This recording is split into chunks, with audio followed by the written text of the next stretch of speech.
नमस्कार दोस्तों, आपका एक बार फिर से स्वागत है हमारे नए यूट्यूब चैनल पीएससी लेक्चर्स में, जिसमें हम आज आप लोगों को कुछ लीक से हटकर हम लोगों के मूल अधिकार या मौलिक अधिकारों के बारे में बताएंगे, जिसमें एक साधारण मनुष्य के, एक भारतीय मनुष्य के मूलतः अधिकार क्या होते हैं और कैसे होते हैं, जो संवैधानिक किस अनुच्छेद में और किस भाग से लिए गए हैं। ठीक है, इसमें हम सबसे पहले जानेंगे कि हमारे जो मूल अधिकार हैं वो अनुच्छेद 12 से लेकर अनुच्छेद 35 के बीच में हम लोगों के संविधान में लिखे गए हैं, जो भाग 3 में उपस्थित है।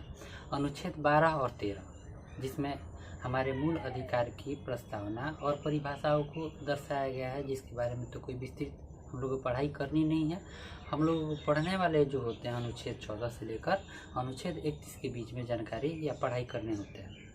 ठीक है, अब हम पढ़ेंगे सबसे पहला अधिकार। जैसे आपको पता होना चाहिए, हमारे मौलिक अधिकार प्रारंभ में जो थे वो 7 प्रकार के थे। और हाँ, इससे पहले आपको पता होना चाहिए कि मौलिक अधिकारों को हम लोग संविधान का मैग्ना कार्टा के नाम से भी जानते हैं।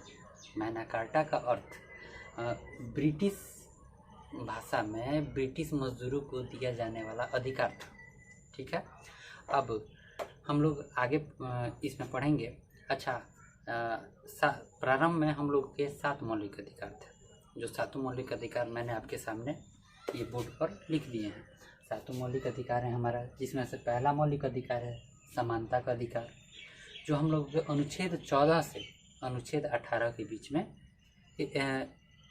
लिखे गए हैं। दूसरा हम लोगों का मौलिक अधिकार है स्वतंत्रता का अधिकार, जो अनुच्छेद 19 से अनुच्छेद 22 के बीच में लिखे गए हैं। तीसरा प्रमुख मौलिक अधिकार है शोषण के विरुद्ध अधिकार, जो अनुच्छेद 23 और 24 में लिखे गए हैं। और चौथा प्रमुख मौलिक अधिकार है सांस्कृतिक एवं शिक्षा का अधिकार, जो अनुच्छेद 29 और 30 में है। चौथा है धार्मिक स्वतंत्रता का अधिकार। चौथा है धार्मिक स्वतंत्रता का अधिकार, जो अनुच्छेद 25 से 28 के बीच में लिखे गए हैं। और पांचवा अधिकार है सांस्कृतिक एवं शिक्षा का अधिकार, जो 29 और 30 में दर्शाया गया है।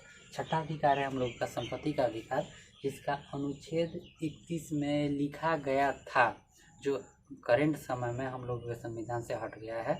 आपको ये जानकारी रखना होगा कि पहले संविधान निर्माण के समय भारतीय संविधान में 7 मौलिक अधिकार थे, जिसमें से 7वां था संपत्ति का अधिकार, जिसे हटाकर अब 44वें संशोधन द्वारा सन 1978 में हटाकर 300A कानूनी अधिकार के रूप में जोड़ दिया गया है और मौलिक अधिकारों के रूप से हटा दिया गया है।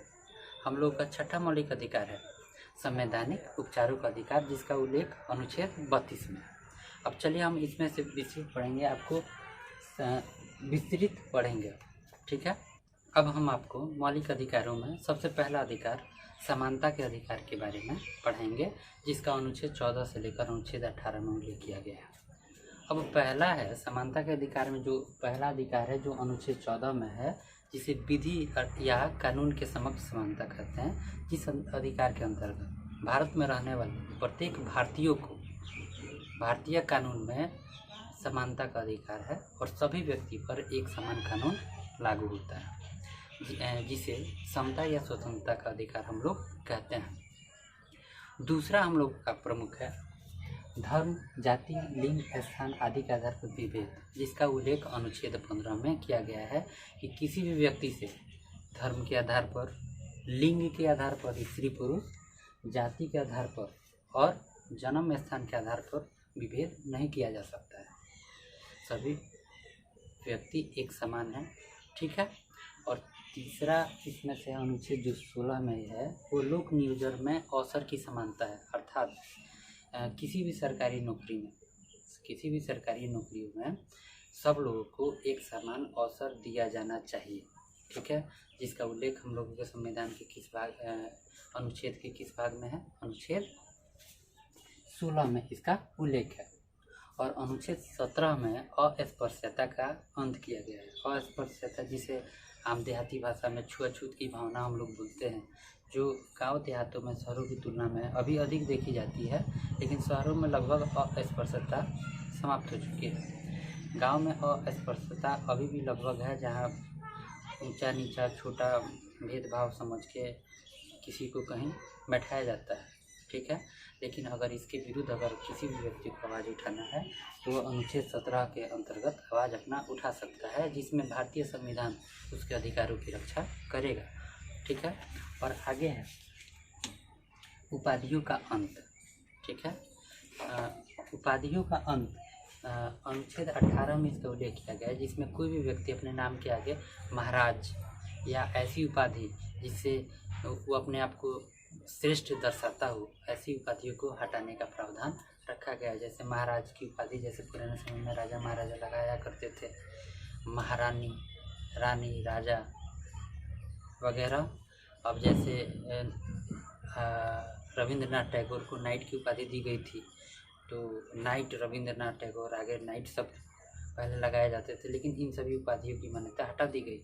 अब लेकिन भारत में जो डॉक्टर हैं, इंजीनियर्स हैं, वो लोग अपने नाम के आगे डॉक्टर, इंजीनियर्स आदि लिखते हैं, तो उन उपाधियों को नहीं हटाया जा सकता है, क्योंकि यह उनकी डिग्रियां हैं जो उनके नामों के आगे हम लोग दर्शाते हैं।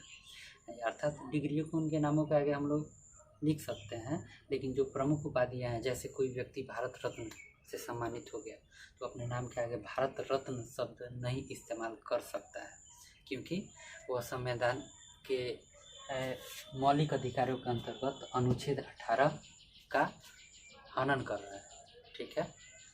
अब हम आपको दूसरे मौलिक अधिकार, स्वतंत्रता का अधिकार, जिसका अनुच्छेद 19 से लेकर अनुच्छेद 22 तक में उल्लेख है, जिसके बारे में बताएंगे।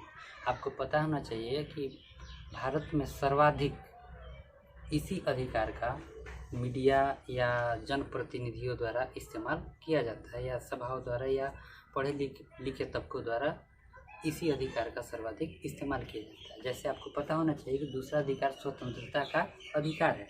जैसे आपको पता होगा जिसमें अनुच्छेद 19 में है कि अभिव्यक्ति की स्वतंत्रता, और अगर किसी व्यक्ति को अभिव्यक्ति की अगर स्वतंत्रता दी जाती है तो किस प्रकार की स्वतंत्रता उसे दी गई है। अब उसी में आपका सबसे पहले उल्लेख है, जैसे अभी अनुच्छेद 19(1) में है कि आपके बोलने की स्वतंत्रता है, जिसमें आप किसी भी व्यक्ति से कोई भी प्रश्न पूछ सकते हैं और वो व्यक्ति भी आपको उस प्रश्न का जवाब दे सकता है। अर्थात यदि आप स्वतंत्र हैं तो दूसरा व्यक्ति भी उसका जवाब देने के लिए स्वतंत्र है, जिसे 19(1) में कहा गया है बोलने की स्वतंत्रता, जो आपके बोर्ड पर लिखी गई है। 19(2) में है कि आप कहीं भी शांतिपूर्ण ढंग से इकट्ठे हो सकते हैं।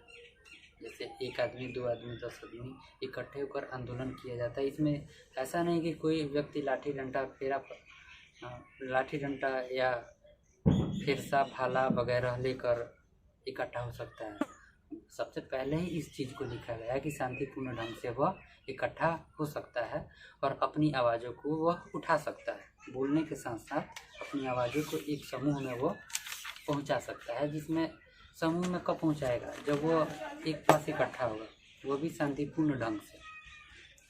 अनुच्छेद 19 के 3 में है आपका सभा या समूह बनाने की स्वतंत्रता, ठीक है। अनुच्छेद 19 के 3 में है आप कहीं भी सभा इकट्ठा कर सकते हैं, भाषण दे सकते हैं, समूह बना सकते हैं, बशर्ते शर्त यह होना चाहिए कि जो भी सभाएं हों शांतिपूर्ण ढंग से संपन्न किया जाना चाहिए, उसमें किसी भी प्रकार की हिंसा बर्दाश्त नहीं की जाएगी। और अनुच्छेद 19 का जो चौथा है, जिसमें पूरे भारत में आवागमन की स्वतंत्रता है, जिसके अंतर्गत आप पूरे भारत में किसी भी स्थान पर आ जा सकते हैं। इसके लिए आप पर कोई भी किसी भी प्रकार की कोई भी पाबंदी नहीं रहेगी। आप कहीं भी आने और कहीं भी जाने के लिए स्वतंत्र हैं, जिसका उल्लेख अनुच्छेद 19 के 4 में उल्लेखित है। जैसे आप पढ़ सकते हैं पूरे भारत में आवागमन की स्वतंत्रता। 19(5) में पूरे भारत में निवास की स्वतंत्रता है। पहले इसमें प्रतिबंधित था कि पूरे भारत में व्यक्ति निवास करना चाहता हो या ज़मीन की खरीदारी संबंधी कानून होता था, जो कश्मीर में व्यक्ति नहीं कर सकता था। लेकिन धारा 370 हटने के बाद से भारत अब वहाँ पर भी निवास, प्रत्येक भारतीय वहाँ पर भी निवास कर सकते हैं और कश्मीर में भी ज़मीन या अन्य तरह की संपत्तियों की खरीदारी कर सकते हैं। अर्थात आप पूरे भारत में कहीं भी निवास कर सकते हैं अभी करंट समय में। और स्वतंत्रता के अधिकार का सबसे अंतिम 6वां अधिकार है पूरे भारत में आजीविका की स्वतंत्रता। आपको अपने रोजगार के लिए पूरे भारत में कहीं भी नौकरी कर सकते हैं, रह सकते हैं। इसे साधारण बोलचाल की भाषा में अगर आपको बोलना हो कि तो पहले बोलना है, अब याद रखने के लिए तरीका है, पहले बोल सकते हैं तो बोल सकते हैं तो 5 आदमी में बोल सकते हैं, फिर सभा इकट्ठा कर सकते हैं, फिर सभा इकट्ठा करेंगे तो कैसे सभा इकट्ठा करेंगे, कहीं आएंगे जाएंगे तब सभा इकट्ठा कर सकते हैं, और उसके बाद से कहीं दूसरी जगह रह सकते हैं। इस प्रकार आप चाहेंगे तो इसको याद रख सकते हैं। सबसे अंत में आपको ये याद रखना पड़ेगा कि 1900 में आजीविका की स्वतंत्रता के बारे में उल्लेख है, लेकिन इसमें भी तथ्य ये उत्पन्न होते हैं कि अब इतनी सारी स्वतंत्रता है तो आदमी कुछ भी कर सकता है नहीं। इसमें भी है कि कुछ सैनिकों के अधिकार, जासूसी संबंधी जैसे रॉ वगैरह है, इंटेलिजेंस एजेंसियां जो भारत में हैं, उनमें घुसना या किसी की निजता का अधिकार का हनन हम लोग नहीं कर सकते। मौलिक अधिकार के अनुच्छेद 20 में दोष सिद्धि के संबंध में सिद्धि के संबंध में कानूनों को बनाया गया है। जैसे अनुच्छेद 20 के 1 में अगर कोई भी व्यक्ति जिसे अगर गिरफ्तार पुलिस करती है, तो अगर उस व्यक्ति ने कोई जुर्म किया है तो जिस समय गिरफ्तारी हुआ है या जिस समय उसने जो जुर्म किया है उसी जुर्म के आधार पर उस समय जो कानून था या जो प्रावधान था उसी हिसाब से सज़ा देने का प्रावधान है। जैसे मान लीजिए कि किसी जुर्म के लिए जैसे किसी व्यक्ति ने 2019 में जुर्म किया, उस समय किसी कानून में इस जुर्म की सज़ा 3 माह थी, जबकि संशोधन करके 2020 में इस जुर्म की सज़ा 1 साल कर दी गई। तो 2019 में अगर उसकी सज़ा 3 माह थी तो उस व्यक्ति को अगर दोषी साबित होने के बाद भी 3 माह तक ही सज़ा दी जा सकती है, ये ना कि 1 साल की सज़ा उसे दी जाए। ठीक है। और अनुच्छेद 20 के 2 में है कि किसी भी व्यक्ति को खुद के विरुद्ध गवाही के लिए तैयार नहीं किया जा सकता। जैसे आपको पता होगा कि पुलिस आती है, पकड़ती है, पकड़ने के बाद खूब पीटती है, लेकिन अगर वो व्यक्ति खुद के विरुद्ध कोई स्टेटमेंट देता है तो कोर्ट में वैल्यूएबल या किसी भी न्यायालय में वैल्यूएबल नहीं होता है, उसके विरुद्ध किसी दूसरे व्यक्ति को गवाही देना अनिवार्य होता है। इसी कारण कोई भी व्यक्ति को अगर स्वयं के विरुद्ध कुछ भी बोल दे तो उसका वैल्यू किसी भी न्यायालय में नहीं होता है। अब अनुच्छेद 20 के 3 में आपका है कि अगर किसी व्यक्ति ने कोई अपराध किया है तो उस अपराध के लिए उसे केवल एक बार ही सज़ा सुनाया जा सकता है, या ना कि पुलिस उसे एक बार पकड़ के ले गई, फिर दोबारा आई उसी अपराध के लिए उसे दोबारा पकड़ के ले गई, फिर दोबारा आई। नहीं, एक अपराध के लिए अगर कोई उसे एक बार सज़ा सुनाई जा सकती है तो उसे वही सज़ा उसकी परिपूर्ण सज़ा होगी। मौलिक अधिकार के स्वतंत्रता के अधिकार के अनुच्छेद 21 में प्राण एवं दैहिक स्वतंत्रता या जीवन के अधिकार की स्वतंत्रता दी गई है, जिसमें कोई भी व्यक्ति अपने शरीर को अपनी स्वतंत्रता से किसी भी रूप या किसी भी प्रकृति आकृति में ढाल सकता है, या कोई भी फैशन या कोई भी तरीका वो अपना सकता है। प्राण या दैहिक स्वतंत्रता में और भी कई तरह की शारीरिक छूटों को भी दिया गया है। अब इसमें है कि अनुच्छेद 21 में 86वें संशोधन करके 21A एक जोड़ा गया था। 86वां संशोधन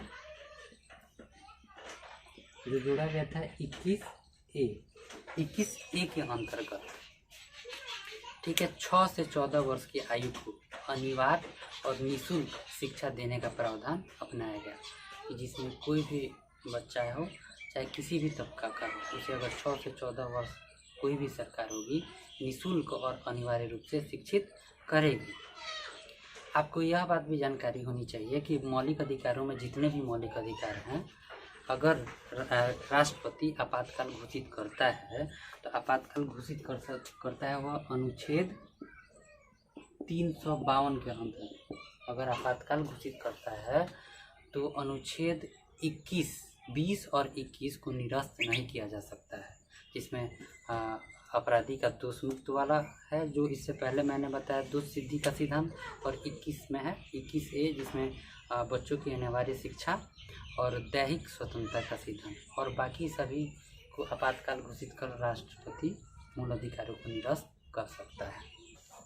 मौलिक अधिकार या मूल अधिकारों के स्वतंत्रता के अधिकार में अनुच्छेद 22 जो अंतिमवा अनुच्छेद है, जिसमें गिरफ्तारी में संरक्षण के संबंध में स्वतंत्रता हमें दी गई है। अनुच्छेद 22 के 1 में हमें ये बताया गया है कि अगर कोई भी पुलिस अगर हमें गिरफ्तार करती है तो हम पुलिस के कारण पूछ सकते हैं कि वो हमें किस कारण से गिरफ्तार कर रही है। अगर दूसरा कारण यह है कि अगर उसने गिरफ्तार कर लिया तो किसी भी न्यायालय में उसे 24 घंटों के अंदर आपको उपस्थित करना होगा, जिसमें आपको ये चीज़ ध्यान रखना होगा कि छुट्टियों का समय नहीं जोड़ा जाता है या आवागमन का समय नहीं जोड़ना है। और तीसरा है हमारे मनपसंद कानूनी सलाह का अधिकार। अगर पुलिस हमें गिरफ्तार करती है तो हम मनपसंद कानूनी सलाह ले सकते हैं या अपने मनपसंद के वकील को हम लोग नियुक्त कर सकते हैं। और अनुच्छेद 22 के साथ ही हमारा स्वतंत्रता का अधिकार पूरी तरह से समाप्त हुआ। अब हम आगे आपको पढ़ाएंगे शोषण के विरुद्ध अधिकार, जिसका अनुच्छेद 23-24 में उल्लेख है। संविधान की धारा मौलिक अधिकार के तीसरे में शोषण के विरुद्ध अधिकार का वर्णन किया गया है, जिसमें कोई भी व्यक्ति अपने शोषण के प्रति आवाज़ को उठा सकता है। अब इसी में शोषण के प्रति अगर आवाज़ उठा सकता है तो किस किस प्रकार की स्वतंत्रता उसे दी गई है। अब जैसे जिसका उल्लेख अनुच्छेद 23 और 24 में उल्लेखित है। अनुच्छेद 23 में बताया गया है कि मानव व्यापार नहीं किया जा सकता। जैसे मानव तस्करी होती थी पुराने समय में, यहाँ के मजदूरों को आयात करके वेस्ट इंडीज या इंग्लैंड अपने यहाँ ले जाया जाता था। पहले के समय में मजदूरी के तौर पर या अपने यहाँ काम करने के व्यक्ति के तौर पर वो लोग अंग्रेज ले जाया करते थे, लेकिन जिसका रोक लगा दिया गया। दूसरा है कि बाल श्रम, किसी भी छोटे बच्चे से बचपन में मेहनत या बाल श्रम हम लोग नहीं करा सकते हैं। और तीसरा अधिकार है बंधुआ मजदूरी, किसी भी व्यक्ति से जीवन भर के लिए मजदूर बनाकर मजदूरी नहीं करा सकते हैं। अगर इसी भी तरह की अगर कोई समस्याएं अगर उनको होती है, ठीक है, तो वह अनुच्छेद 23 के अंतर्गत कानून के समक्ष उपस्थित हो सकते हैं और अपने संबंधित कारणों का निष्पादन न्यायालय द्वारा पा सकते हैं। अनुच्छेद 24 में 14 वर्ष से कम उम्र के बच्चों के लिए कारखाने में काम नहीं कराया जा सकता है, जिसकी स्वतंत्रता दी गई है। अगर कोई भी व्यक्ति 14 वर्ष से कम उम्र के बच्चों से कारखानों में काम कराता है तो कानूनन उसे सज़ा दी जा सकती है, जिसमें 6 माह से लेकर 3 साल तक की सज़ा का प्रावधान है। ठीक है, यही आपका शोषण के विरुद्ध अंतिम अधिकार था। आपका चौथा अधिकार है धार्मिक स्वतंत्रता का अधिकार, जो अनुच्छेद 25 से अनुच्छेद 28 तक है, जिसके बारे में मैं अगले वीडियो में बताऊंगा। अगर इस वीडियो में आप सब कुछ कमियां लगती हैं तो अगले वीडियो में हमें कमेंट द्वारा ज़रूर बताएं, जिसका मैं आगे की वीडियो में सुधार अवश्य करूँगा। क्योंकि नया चैनल है तो कुछ गलतियां होने की संभावना है और आपके सहयोग से ही मैं कुछ बेहतर कर सकता हूँ। धन्यवाद।